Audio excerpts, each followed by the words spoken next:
Isang mapagpalang araw po sa ating lahat.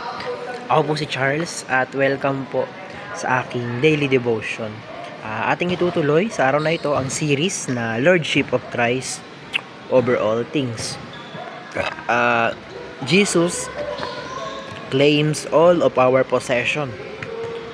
Ang pagmamayari natin ay pagmamayari ni Jesus. So yun, ating tatalakayin sa araw na ito ang Psalms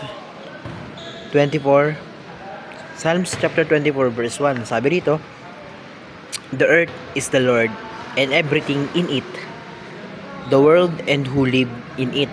So ang mundo ay ang Panginoon at ang lahat ng naandito.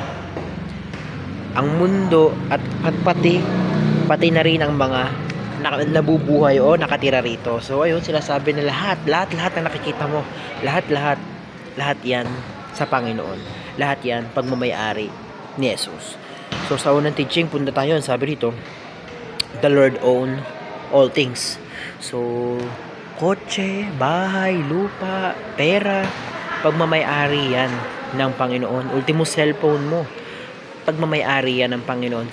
Kaya dapat ginagamit natin to sa kagustuhan niya or sa ikag-glorify niya. Binigyan ka ng cellphone ng Panginoon, gamitin mo sa mabuti. Gagamitin mo para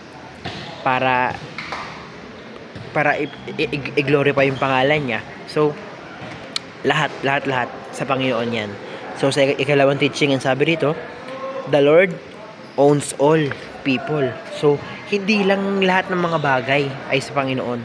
Hindi lang lahat ng mga kung anong na mga puno, lahat or mga kung ano man dito sa mundo ay sa Panginoon. Pati ikaw, pati yung mga tao ay sa Panginoon. Kaya yon, bilang yun, pagmamayari na ng Panginoon yung ari-arian mo, yung pera mo, yung mga damit mo, kung ano man, pati ikaw mismo pagmamayari din ng Panginoon, tayong mga tao. So sa ikatlong teaching, ang sabi rito, the Lord holds all people accountable. So ito yung mahirap doon eh. Ito yung hindi pala problema. Ito yung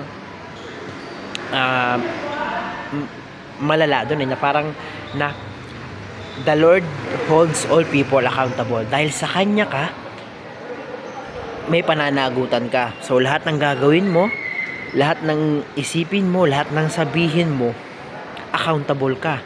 So kumbaga, gumawa ka ng mabuti, may kapalit. Gumawa ka ng masama, may kabayaran. So dahil nga ikaw ay sa Panginoon, ikaw ay sa Diyos, ikaw yung magbabayad or ikaw yung aani ng mga resulta dun sa mga ginawa mo. So kumbaga yun nga, kung may-ari ka ng Diyos, paparusahan ka niya kung may nagawa kang mali. Ganon. Kumbaga, siya ang boss mo eh. Siya ang nagmamayari sa'yo, kaya wise ka. Ganon. Something ganon. So, sa unang application, punta tayo. Ang sabi dito, paano nga natin ito may apply sa buhay natin? So, identify the Lord as the supreme owner. So, kilalanin natin ang Panginoon bilang supreme owner ng lahat-lahat ng mga bagay sa mundo. Ultimo yung mga pagmamayari mo, dapat sa Panginoon yan. Bigyan ka ng Panginoon ng kotse, kailangan magamit ko tong kotse na ito para i-glorify ang Panginoon. Kailangan magamit ko tong pera na ito para sa Panginoon, para sa ikatutuwa ng Panginoon, para sa ikalulugod ni Jesus. So punta tayo sa ikalawang application. Ang sabi dito, implore the Lord for more blessing. So manghingi tayo. Kumbaga, mas gusto ng Panginoon yung nanghingi tayo ng blessing eh. Kumbaga, kahit gaano pa karaming hingiin natin, Lord, bigyan mo ako ng pagkatiwalaan mo ako ng kotse, Lord, pagkatiwalaan mo ako ng pera, Lord, pagkatiwalaan mo ako ng ari-arian. So kumbaga, kapag binigyan ka ng Lord ng mga ganon, manghingi ka na manghingi sa Kanya. So ayun, sa ikatlong teaching, sabi rito, improve yourself as a faithful steward. So ito na yung kapalit nun sa pangalawa, na manghingi ka ng kung ano sa Panginoon, pero after niyang ibigay yun, hindi doon natatapos yun eh. Dapat improve yourself as a faithful steward, maging mabuting katiwala ka ng Panginoon. So kumbaga, the more na maraming binibigay sa iyo ang Panginoon, the more na nagkakaroon ka ng obligasyon Nagkakaroon ka ng obligasyon na gamitin ito sa mabuti, gamitin ito sa alang-alang sa pangalan niya, gamitin ito para sa ikapupuri niya. So ganoon. So kumbaga,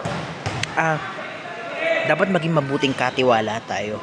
Pinagkatiwalaan ka ng Diyos ng pera, pinagkatiwalaan ka ng Diyos ng kotse, pinagkatiwalaan ka ng ari-arian, or kahit na pinagkatiwalaan ka ng promotion sa trabaho. So kumbaga, gawin natin na dapat ma-utilize natin yon alang-alang sa pangalan ng Panginoon. So maging mabuting katiwala tayo. So ayun, napakarami mo natutunan sa araw na ito. Maraming salamat, and glory to God. God bless.